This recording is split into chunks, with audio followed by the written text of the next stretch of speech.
Twelfth class के सभी बच्चों का आज के वीडियो में स्वागत है। ये ट्वेल्थ क्लास के लेसन 2 का सेकंड वीडियो है। इससे पहले हम फर्स्ट वीडियो में एक अर्थव्यवस्था की केंद्रीय समस्याएं क्या है इसके बारे में जानकारी प्राप्त कर चुके हैं। आज के वीडियो में हम उत्पादन संभावना वक्र की विभिन्न मान्यताएं, विभिन्न गुण, विभिन्न विशेषताएं तथा अवसर लागत की अवधारणा को समझेंगे। तो शुरू करते हैं आज का वीडियो। उससे पहले जिन बच्चों ने चैनल सब्सक्राइब नहीं किया है, सबसे पहले चैनल सब्सक्राइब करें, बेल आइकन दबा दें ताकि आने वाले विभिन्न वीडियो की आपको समय पर जानकारी प्राप्त होती रहे और चैनल को ढूंढने में आपका समय भी व्यर्थ ना जाए। आइए आपको राम से मिलवाते हैं। राम एक 12th क्लास का लड़का है। राम के पास वैसे तो 5 विषय हैं, 5 सब्जेक्ट हैं, लेकिन हम सरल रूप से समझने के लिए मान लेते हैं कि राम को 2 विषय पढ़ने हैं, अर्थशास्त्र तथा मैथ्स, इकोनॉमिक्स तथा मैथ। राम के पास जैसे हर व्यक्ति के पास 24 घंटे का समय होता है, उसमें से पढ़ने के लिए 4 घंटे हैं। 24 घंटे में से उसे विद्यालय भी जाना है, सोना भी है, खाना पीना, मनोरंजन, खेल कूद, टीवी, मोबाइल सब निकाल कर मान लेते हैं उसके पास पढ़ने के लिए 4 घंटे हैं। और जो उसकी तकनीक है पढ़ने की, उसके हिसाब से राम जब पढ़ता है तो 1 घंटे में इकोनॉमिक्स का लगभग 1 चैप्टर कर लेता है और मैथ्स के 1 घंटे में 3 से 4 सवाल कर लेता है। तो ये राम के बारे में जानकारी है। राम के जो दिए हुए संसाधन हैं वो है समय 4 घंटे, ये राम का संसाधन है। और जो तकनीक है राम की वो है कि वो 1 घंटे में अर्थशास्त्र का लगभग 1 लेसन कर लेता है और मैथ्स के 3 से 4 सवाल कर लेता है। ये उसकी तकनीक है काम को करने की, और जो काम करना है वो उसको इकोनॉमिक्स और मैथ्स पढ़ना है। तो इस उदाहरण में हम देख सकते हैं कि राम के पास संसाधन के रूप में समय है और तकनीक के रूप में वो जिस तरीके से पढ़ाई करता है वह है। अब दी गई तकनीक और उपलब्ध समय के आधार पर राम जो अर्थशास्त्र और मैथ्स के कार्य को कर सकता है उसकी एक तालिका किस प्रकार बनती है। अगर राम पूरा समय मैथ ही करे, 4 के 4 घंटे सिर्फ मैथ पर ही लगा रहे, तो इकोनॉमिक्स का एक भी चैप्टर वह नहीं कर सकता और लगभग मैथ के 14 के आसपास सवाल कर सकता है। इस अवस्था में मैथ का उत्पादन हो गया 14 इकाइयाँ और अर्थशास्त्र का हो गया 0 इकाइयाँ। तो सारे संसाधन क्योंकि उसने मैथ पर लगा दिए, सारा समय उसने मैथ पर लगा दिया। दूसरी अगर संभावना देखें, अगर राम चाहता है कि थोड़ा समय 1 घंटे के आसपास इकोनॉमिक्स पर लगाए और बाकी जो बचे हुए 3 घंटे हैं वो मैथ पर लगाए, तो संभावना के रूप में 1 अर्थशास्त्र की इकाई कर सकता है वह, और मैथ का जो उत्पादन, मैथ के जो सवाल थे 14 की बजाय वो 12 कर पाएगा क्योंकि अब वो समय कम दे रहा है मैथ पर। और अगर इसके आगे की अवस्था देखें, इसी तरह वह थोड़ा समय और इकोनॉमिक्स पर बढ़ा देता है, 2 घंटे के आसपास इकोनॉमिक्स पर देता है तो वो लगभग 2 इकाइयाँ, 2 चैप्टर, 2 लेसन कर सकता है। लेकिन मैथ क्योंकि अब वो 2 घंटे बच गए हैं मैथ पे, तो मैथ अब 12 इकाइयाँ नहीं कर सकता, 12 सवाल नहीं कर सकता, केवल 9 सवाल कर पाएगा। क्यों घटेंगे मैथ के सवाल? क्योंकि समय भी घट रहा है। फिर अगर अगली संभावना देखें तो अर्थशास्त्र को थोड़ा और समय दे दे, वो 3 घंटे के आसपास, तो 3 चैप्टर कर सकता है लगभग। लेकिन अब मैथ में 1 ही घंटा दे रहा है तो 3-4 सवाल करने चाहिए उसको, तो वो लगभग 5 सवाल कर पा रहा है। मैथ के सवाल क्यों घट रहे हैं? क्योंकि वो समय मैथ पे से घटाता जा रहा है और ज़्यादा घंटे इकोनॉमिक्स पर लगाता जा रहा है। अगली अगर संभावना देखें, पूरा का पूरा समय वो 4 के 4 घंटे अगर इकोनॉमिक्स पर लगा दे तो वो लगभग 4 पार्ट, 4 लेसन कर सकता है, लेकिन उस अवस्था में वो मैथ का कोई भी काम नहीं कर पाएगा। तो ये तालिका हमें क्या दिखा रही है कि जो संसाधन के रूप में समय है, अगर वो दिया हो और कार्य को करने का तरीका मतलब तकनीक दे रखी हो, तो 2 चीज़ों का, 2 वस्तुओं का अधिकतम कितना उत्पादन किया जा सकता है अगर वो साधन उतने ही रहें और तकनीक में कोई परिवर्तन ना हो। तो आगे बढ़ते हैं। इस तालिका, इस शेड्यूल में हमने जो देखा कि अर्थशास्त्र की पहली 1 इकाई प्राप्त करने के लिए जो वो मैथ की 2 इकाइयों का त्याग कर रहा है सबसे पहले, क्या इस बात का कोई महत्व है? क्या हम किसी तरह से भी इस इकाइयों को घटा बढ़ा सकते हैं कि हमने जैसे अर्थशास्त्र की 0 से 1 इकाई प्राप्त करने के लिए, एक अध्याय करने के लिए जो राम ने 1 घंटा अर्थशास्त्र पर लगाया, पहले वह 4 के 4 घंटे जब मैथ पर लगा रहा था तो 14 सवाल कर पा रहा था। जब उसने अर्थशास्त्र पर 1 घंटा लगाया तो वो 12 सवाल कर पा रहा है। इसी तरह जब उसने अर्थशास्त्र पर 2 घंटे लगाए तो वो 9 सवाल कर पा रहा है, मतलब 3 सवाल घट गए जब अर्थशास्त्र पर वो 2 घंटे लगा रहा है। और इसी तरह अगर वह अर्थशास्त्र पर 3 घंटे लगा रहा है तो मैथ की 4 इकाइयाँ और घट गई। और इसी तरह से अगर वह पूरा का पूरा समय अर्थशास्त्र पर लगा दे और 4 के 4 घंटे अगर वो इकोनॉमिक्स पढ़े तो 4 अध्याय कर पा रहा है और उस अवस्था में मैथ की 5 इकाइयाँ कम हो रही हैं, तो क्या इस बात का कोई महत्व है? क्या यह कोई इकोनॉमिक्स की अवधारणा है?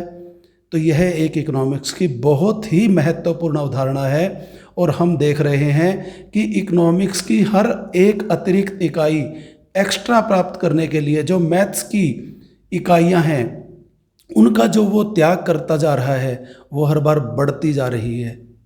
दोबारा फिर देखिए, हर बार इकोनॉमिक्स की एक अतिरिक्त इकाई प्राप्त करने के लिए वह मैथ की अधिक से अधिक इकाइयों का त्याग कर रहा है। पहले 1 इकाई प्राप्त करने के लिए 2 का, फिर 3 का, फिर 4 का और फिर 5 का। इसका मतलब हर बार सिर्फ एक अतिरिक्त विषय, एक अतिरिक्त अध्याय, एक अतिरिक्त चैप्टर करने के लिए इकोनॉमिक्स का उसे मैथ की अधिक इकाइयों का त्याग करना पड़ रहा है। ऐसा क्यों है? इसे ही अर्थशास्त्र में सीमांत अवसर लागत की अवधारणा कहते हैं, जिसके अनुसार जब एक व्यक्ति, एक उत्पादक 2 वस्तुओं का उत्पादन करता है और वह संसाधनों को एक वस्तु से हटाकर दूसरी वस्तु पर शिफ्ट करता है, लगाता है, तो जो वस्तु वो प्राप्त करता है हर बार उसकी समान इकाई प्राप्त करने के लिए दूसरी वस्तु की अधिक इकाइयों का त्याग करना पड़ता है। और इसी को सीमांत अवसर लागत कहते हैं, जो बढ़ती है। ये इकोनॉमिक्स की एक महत्वपूर्ण कंसेप्ट है कि सीमांत अवसर लागत हर बार बढ़ती है। हर बार सेम इकाइयाँ प्राप्त करने के लिए एक वस्तु की दूसरी वस्तु की अधिक इकाइयों का त्याग करना पड़ता है। इसी तालिका को अगर एक चित्र के रूप में, एक डायग्राम के रूप में, एक कर्व वक्र के रूप में प्रस्तुत करें तो वह उत्पादन संभावना वक्र बन जाता है, जिसे पीपीसी भी कहते हैं, प्रोडक्शन पॉसिबिलिटी फ्रंटियर भी कहते हैं, प्रोडक्शन पॉसिबिलिटी बाउंड्री भी कहते हैं, ट्रांसफॉर्मेशन लाइन भी कहते हैं, क्योंकि यह बताता है कि दिए हुए साधनों से और दी गई तकनीक से हम 2 वस्तुओं का अधिकतम कितना उत्पादन कर सकते हैं, उस सीमा को प्रदर्शित करता है कि उससे आगे हम नहीं जा सकते।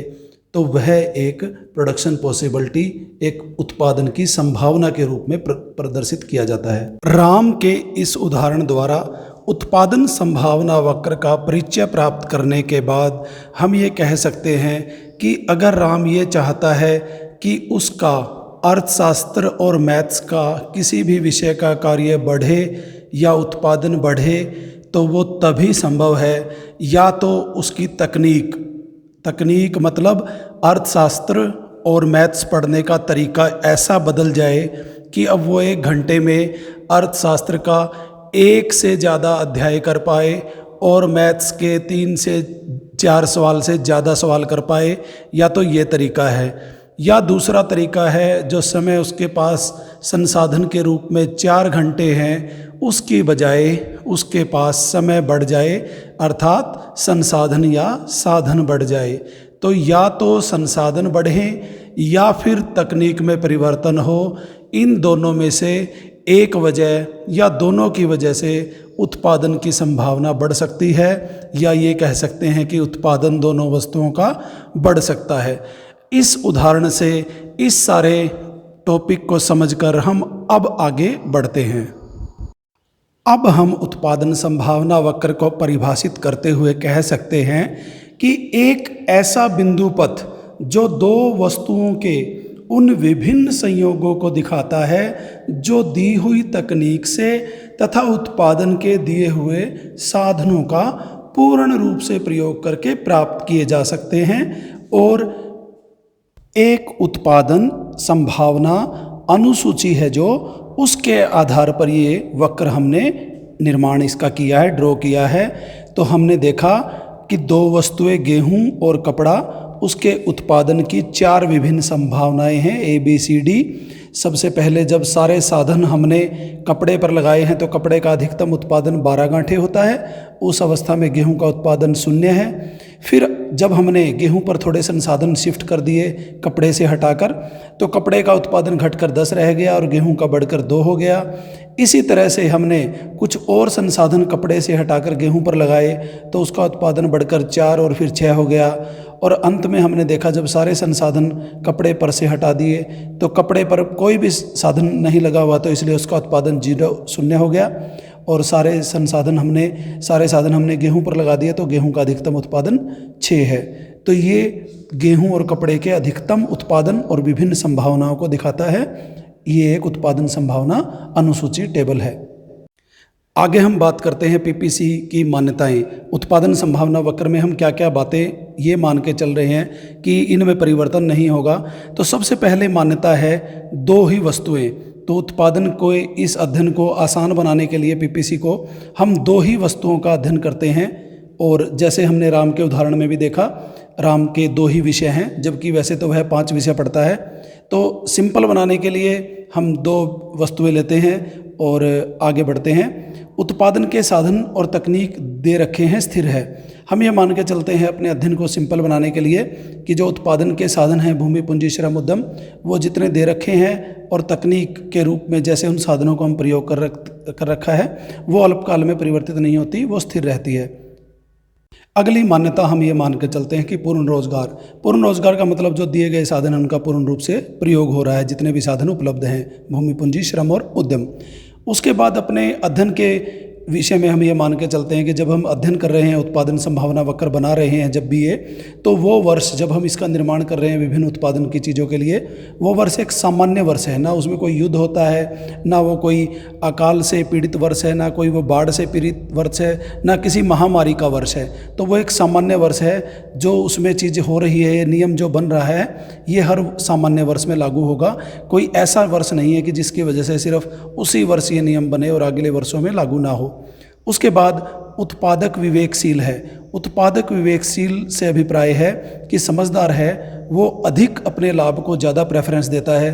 अगर उसको दोनों वस्तुएं अधिक मात्रा में प्राप्त होती हैं तो वो उसे पसंद करता है। वह कोई ऐसा संयमी व्यक्ति नहीं है, संतोषी व्यक्ति नहीं है कि जैसा चल रहा है वैसे ही खुश हो जाए, उसमें कोई परिवर्तन ना करना चाहे। तो अर्थशास्त्र में दोनों मान्यताएं हम मान के चलते हैं। बिना इन मान्यताओं के कोई भी नियम नहीं पूरा होता। एक तो सामान्य वर्ष और एक उत्पादक का जब जिक्र कर रहे हैं तो उत्पादक विवेकशील है।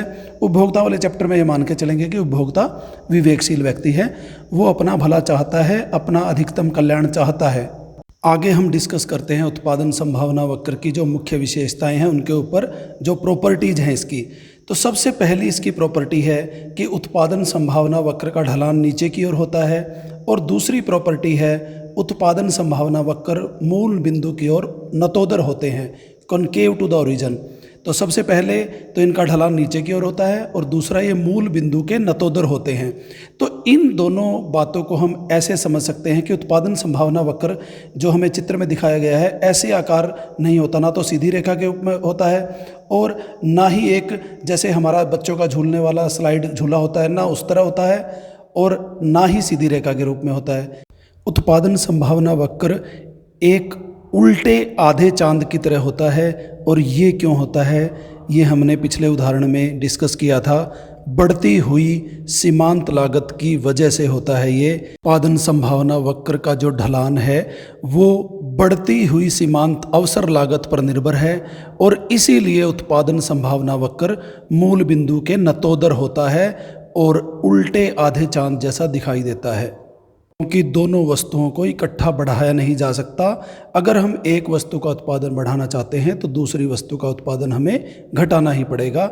और हर बार एक वस्तु का समान उत्पादन बढ़ाने के लिए हमें दूसरी वस्तु का उत्पादन निरंतर बढ़ते क्रम से घटाना पड़ेगा। इसी को हम सीमांत अवसर लागत कहते हैं। इसी वजह से इसका ढलान नतोदर और नीचे की ओर झुकता हुआ गिरता हुआ होता है। केंद्रीय समस्याएं तथा पीपीसी कर्व। सबसे पहली केंद्रीय समस्या है किन वस्तुओं का उत्पादन किया जाए और कितनी मात्रा में किया जाए। तो ये हमें उत्पादन संभावना वक्र की सहायता से बड़ी आसानी से पता चल जाता है कि हमारे पास दो वस्तुओं के विभिन्न संयोग हैं और हम देश की आवश्यकता अनुसार इनमें से किसी भी वस्तु का उत्पादन कर सकते हैं, लेकिन कंडीशन ये है कि उत्पादन जो हम करेंगे वो दोनों वस्तु गेहूं और कपड़े के दिए हुए संयोगों ABCD में से सेलेक्ट करके करेंगे।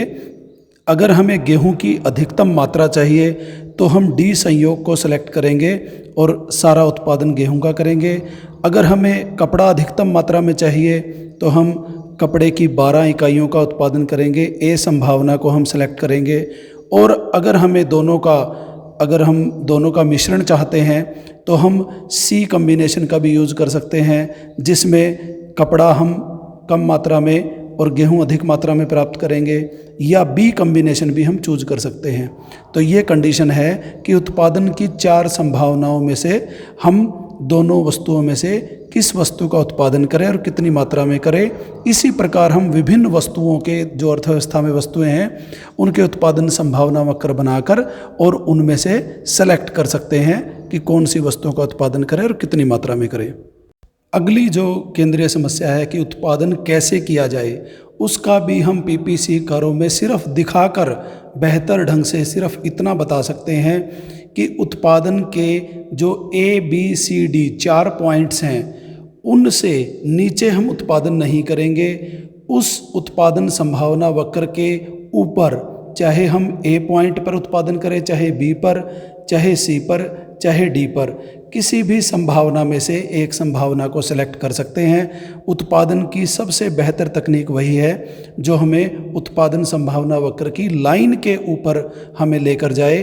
इसके अंदर जाने का मतलब है इस बाउंड्री के कि उत्पादन में कमी होना, और इससे ऊपर हम इसलिए नहीं जा सकते क्योंकि हमारे संसाधन हमें अलाउ नहीं कर रहे। तो उत्पादन संभावना वक्र की जो ये ABCD लाइन है, इसके किसी भी बिंदु पर उत्पादन करना बेहतर तकनीक का परिचय है।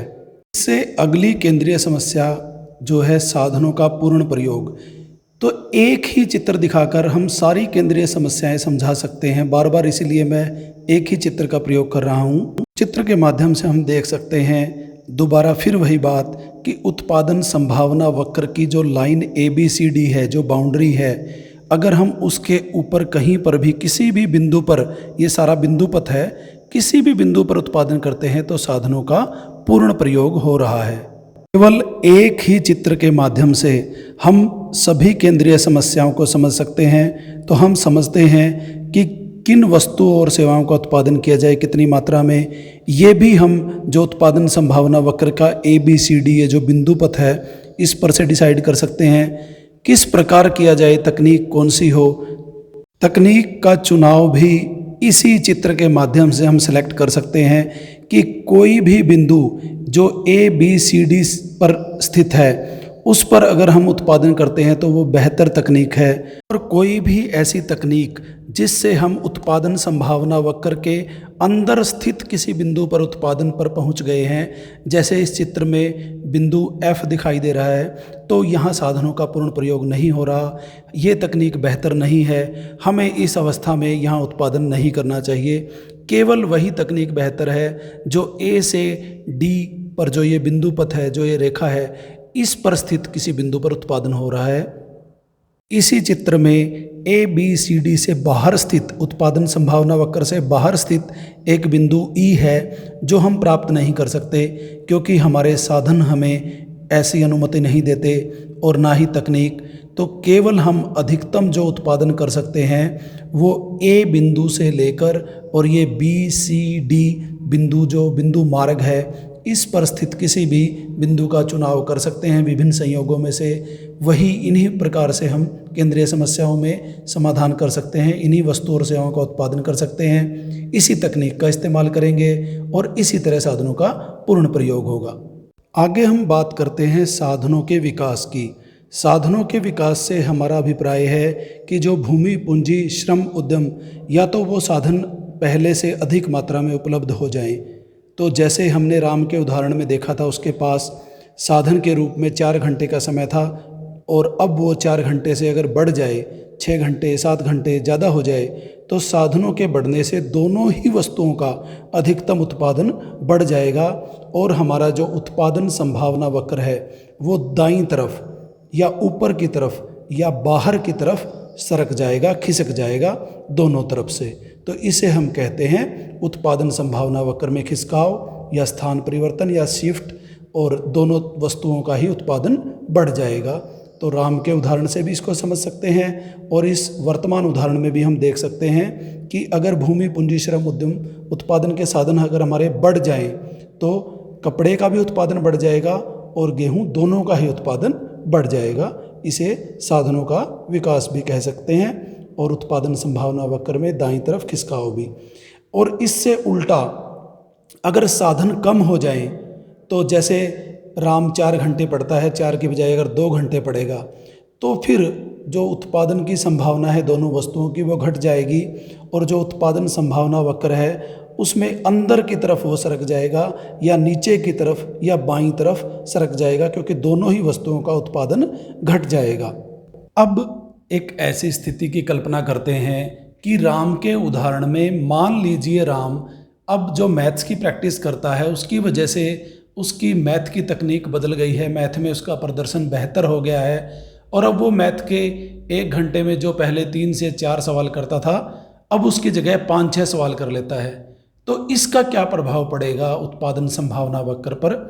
इसका उत्पादन संभावना वक्र पर यह प्रभाव पड़ेगा कि इसमें रोटेशन हो जाएगा, इसमें खिसकाव हो जाएगा और उत्पादन संभावना वक्र जो इकोनॉमिक्स की तरफ है वैसा ही रहेगा जैसे पहले था, उसका उत्पादन नहीं बदलेगा, केवल मैथ की तरफ दाईं तरफ खिसक जाएगा।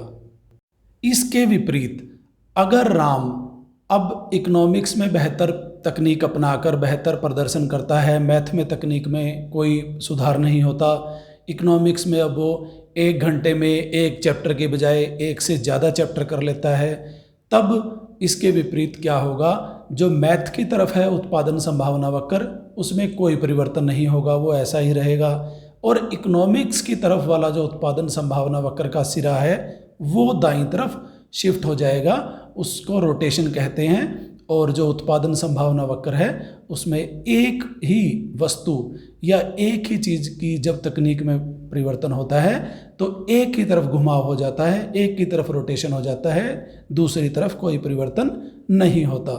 ऐसे ही हमारा जो ये गेहूं और कपड़े वाला जो उदाहरण है इसमें भी हम इस चीज़ को देख सकते हैं। जब भी 2 वस्तुओं में से एक वस्तु की तकनीक में बेहतरी होती है, तकनीक में सुधार होता है, तो दूसरी वस्तु की तकनीक को हम स्थिर मानेंगे, उसमें कोई परिवर्तन नहीं है। तो जिस वस्तु की तकनीक में सुधार होता है उसी की तरफ वाला उत्पादन संभावना वक्र का सिरा दाईं तरफ खिसक जाता है, दूसरी वस्तु की तरफ वाला सिरा समान रहता है। क्योंकि अगर दोनों वस्तुओं की तकनीक में उन्नति हो जाए और परिवर्तन हो जाए, बेहतरी हो जाए, फिर तो उत्पादन संभावना वक्र का जैसे विकास हुआ था और उसमें दोनों सिरे ऊपर की तरफ सरके थे, खिसके थे, वैसा ही हो जाएगा। तो ये खिसकाव और रोटेशन में, शिफ्ट और रोटेशन में ये डिफरेंस है। आगे हम बात करते हैं अवसर लागत की। अवसर लागत आम जीवन में बहुत ज़्यादा प्रयोग की जाने वाली चीज़ है। अक्सर अवसर लागत से अभिप्राय है कि जो पाने के लिए हमने जो त्याग किया है उसे अवसर लागत कहते हैं। मान लीजिए आप पढ़ रहे हैं और आपने 2 घंटा पढ़ाई की, वो 2 घंटा आप मोबाइल पे अपने फ्रेंड के साथ चैट कर सकते थे, आप गप्पे मार सकते थे, आपने उस सैक्रिफाइस किया है, उस मनोरंजन का, उस चीज़ का त्याग किया है। तो कुछ भी त्याग किए बिना कुछ भी अवसर हम प्राप्त नहीं कर सकते। तो अवसर लागत का यही अभिप्राय है कि जो बेस्ट चीज़ हमने प्राप्त की है वो हमने जो उससे नेक्स्ट बेस्ट थी, सेकंड बेस्ट थी, उसको छोड़कर वो बेस्ट चीज़ हमने प्राप्त की है। तो बेस्ट प्राप्त करने की जो लागत है, अवसर जो हमने खो दिया वो है सेकंड बेस्ट है। तो इसीलिए अपॉर्चुनिटी कॉस्ट कहते हैं इसको। वो कहते हैं कि अवसर हमने जो खो दिया, opportunity cost is opportunity lost, और opportunity cost next best alternate की कीमत हमने जो चुकानी पड़ी अपने बेस्ट को हासिल करने के लिए। एक उदाहरण में देखते हैं, अगर एक किसान या तो 5,000 किलो चने का उत्पादन कर सकता है या 6,000 किलो गेहूं का उत्पादन कर सकता है। अगर वह गेहूं का चुनाव करता है तो उसे चने का त्याग करना पड़ता है, और अगर वह चने का चुनाव करता है तो उसे गेहूं का त्याग करना पड़ता है।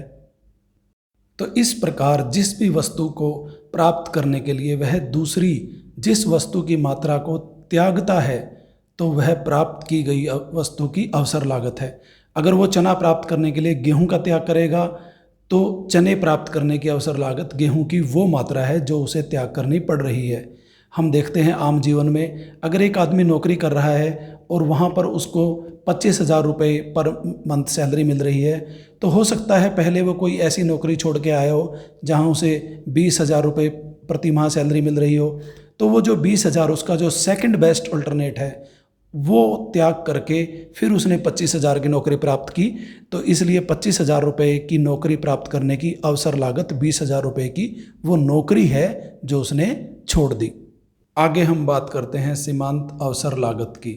वैसे तो राम के उदाहरण में हमने सीमांत अवसर लागत को समझा है, फिर भी दोबारा फिर आपकी दोहराई हो जाए, अच्छे तरीके से समझ में आ जाए, इसलिए चर्चा करेंगे।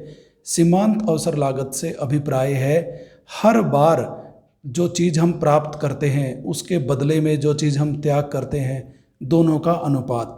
तो ये त्याग और प्राप्ति का अनुपात है। जैसे इसी उदाहरण में हम चने और गेहूं वाला जो हमने उदाहरण दिया, बार बार हम अगर ज़्यादा गेहूं प्राप्त करने के लिए चने की मात्रा जो है उसका त्याग करते रहें तो त्यागी गई मात्रा और जो प्राप्त मात्रा है उसका अगर हम अनुपात लें तो उसे हम सीमांत अवसर लागत कहते हैं।